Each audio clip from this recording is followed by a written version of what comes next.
अस्सलाम वालेकुम।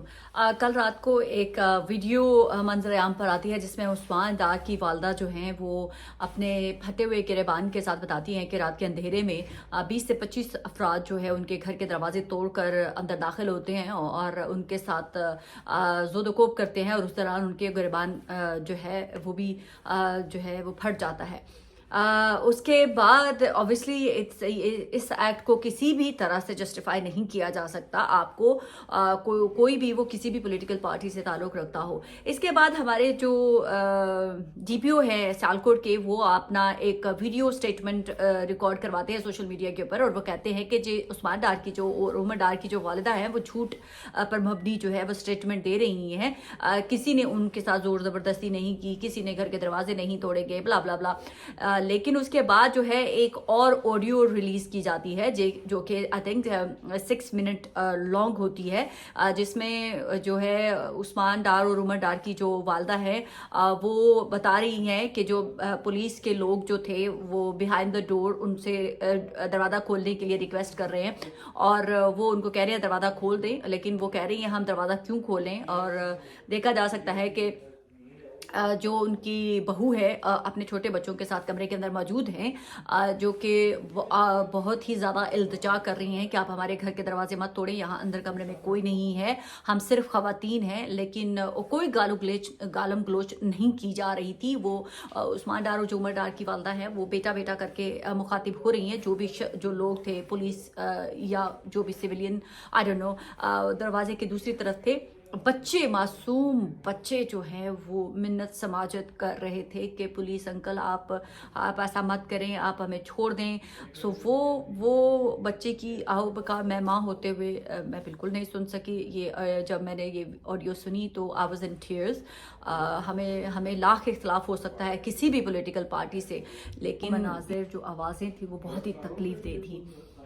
तो जो भी पाकिस्तान के अंदर हो रहा है, अभी उस्मान डार साहब जो है वो आते हैं, अपनी वालदा के साथ खड़े होते हैं और ख्वाजा आसिफ के बारे में कहते हैं कि ओए बेगैरत ख्वाजा आसिफ, अगर तुम्हें ज़रूरत है तो तुम मेरी वालदा का इलेक्शन वाले दिन मुकाबला करना। मैं उनकी लैंग्वेज से तो एग्री नहीं करती हूँ, बट एक चीज़ जो है वो दीवार पर लिखी हुई हमें नज़र आ रही है कि अगर 8 फरवरी को इलेक्शन हो जाते हैं और ख्वाजा आसिफ के मद्दे मुकाबिल जो है उस्मान और उमर डार की वालदा खड़ी हो जाती हैं, तो ख्वाजा आसिफ जो है वो इलेक्शन नहीं जीत पाएंगे। और अब तो हमारे जनरल बाजवा भी नहीं है जिनको वो फ़ोन करके कहेंगे कि सर कुछ करें। तो काफ़ी क्रिटिकल सिचुएशन लग रही है, क्योंकि ऑब्वियसली सेंटिमेंट इस वक्त बहुत ज़्यादा हाई है, सिंपैथी वोट बहुत ज़्यादा मिलेगा जो उस्मान और उमर डार की वालदा को। तो वो सीट अब ख्वाजा आसिफ के लिए निकाल पाना बहुत ज़्यादा मुश्किल लग रहा है। इसके बाद नवाज शरीफ साहब का एक ऑडियो वीडियो मैंने देखा जिसमें वो अपने कारकुनान के कह रहे हैं झूठ मत बोलें, गीबत मत करें। पहले वो कह रहे थे कि सड़कें पुल हम बनाते हैं और आप वोट किसी और को दे देते हैं, और अब वो अपने लोगों को कह रहे हैं कि ये मत करें। मुझे ऐसे लग रहा है कि मियां मोहम्मद नवाज शरीफ साहब को मजाक के अलावा आप लोग अफेंड मत होइएगा। मियां मोहम्मद नवाज शरीफ साहब को अल्लाह ताला ने 3 दफ़ा वज़ारत उस्मा से नवाजा है। अब उनको अपनी बाकी पॉलिटिकल जो सियासी पार्टी है उनके अंदर बहुत बड़े बड़े अच्छे नाम हैं। उनका अपना छोटा भाई है, बेटी है, भतीजा है, उनको आगे आने देने का मौका देना चाहिए और उनको एज ए सीनियर जो अपने कायद होने की वजह से अपनी पार्टी को सिर्फ गाइड करना चाहिए।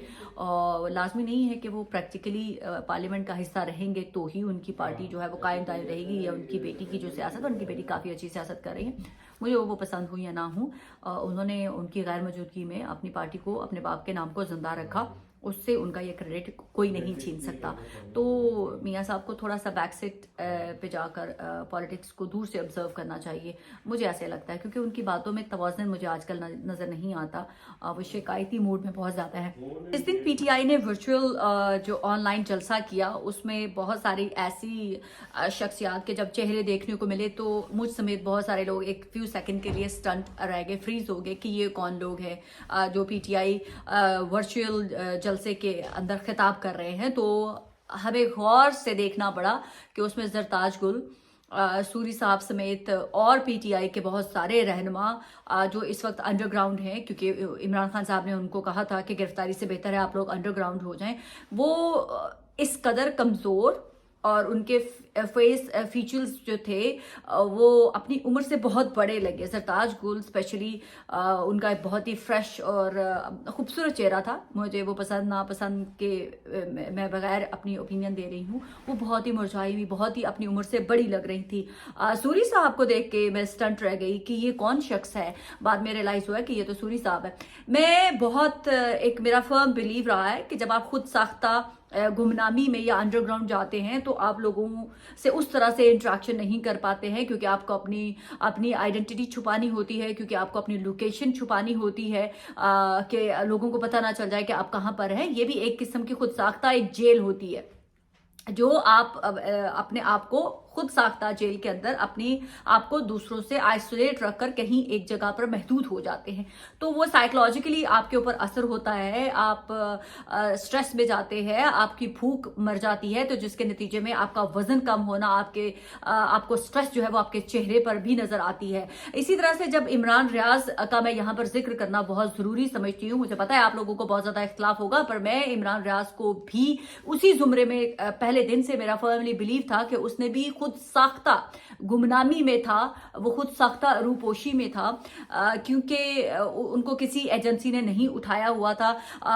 क्योंकि जब हमारी एजेंसी किसी को उठाती हैं, स्पेशली भाई लोग किसी को उठाते हैं, तो आपने देखा होगा पीटीआई के दूसरे रहनुमा भी जब खुद साख्ता नहीं बल्कि बकायदा उठाए गए थे, तो जब वो अपीयर होते हैं प्रेस कॉन्फ्रेंस करने के लिए तो उनके कपड़े आयरन होते हैं, वो सूटेड बूटेड होते हैं, क्लीन शेव होते हैं, उनकी सेहत भी अच्छी होती है। तो उनके कुछ फुटप्रिंट्स है जिसको फॉलो करे तो पता चलता है कि वो जब लोगों को अपनी कस्टडी में रखते हैं तो वो मेक श्योर करते हैं कि वो हेल्दी रहे, मेक श्योर करते हैं वो नीट एंड क्लीन रहे, वो मेंटली टॉर्चर कर सकते हैं, आई डोंट नो, उनको और बातों से उनको हरासा किया जा सकता है, लेकिन वो फिजिकली अपीयरेंस पे कॉम्प्रोमाइज नहीं होने देते जो उनकी कस्टडी में लोग होते हैं। लेकिन जब इमरान रियाज जो है वो बाहर आता है तो उसकी हेल्थ कमजोर थी, उसने दाढ़ी रखी हुई थी, उसकी बहुत वो एक तो ड्रामेटिक किस्म की पर्सनालिटी हैं, जो मुझे मेरा बहुत सख्त स्टांस है उनसे मुतालिक कि वो मुझे शख्सियत झूठी लगती हैं। अगर उनको फिजिकली टॉर्चर हुआ था, जैसे कि हमने सुना था कि उनको मारा जा रहा है, उनके बाजू तोड़ दिए, उनके कान के पर्दे फाड़ दिए, उनके बाजू टांगे सब तोड़ दी गई हैं ना, उस बेला बहुत सारे लोगों ने तो ये तक कह दिया था कि उनको दफन भी कर दिया गया है मारकर। तो जब इमरान रियाज जो है वो अपीयर होते हैं तो उन्होंने आज तक अपनी बॉडी पर पड़ा हुआ एक निशान तक नहीं किसी को दिखाया। वो वर्बली क्लेम करते हैं कि मैं जब तन्हाई में था तो मैंने अपने रब से बातें की। तन्हाई, वो ये नहीं बताते कि मैं किसी की कस्टडी में था। तो वो वक्त जब अल्फाज का चुनाव करते हैं तो उसमें बड़ी खूबसूरती से खेल जाते हैं। सो आपने देख लिया, आप लोगों के सामने एक प्राइम एग्जांपल है कि जब आप लोगों के अपने लीडरान खुद साख्ता गुमनामी में जाते हैं तो वेट भी लूज करते हैं, उनके फेसेस फीचर्स भी चेंज होते हैं। तो लिहाजा मेरे उस स्टैंड को कि इमरान रियाज खुद साख्ता गुमनामी में थे, खुद साख्ता रूपेशी में थे, उसके ऊपर स्टैंप लगा देते हैं।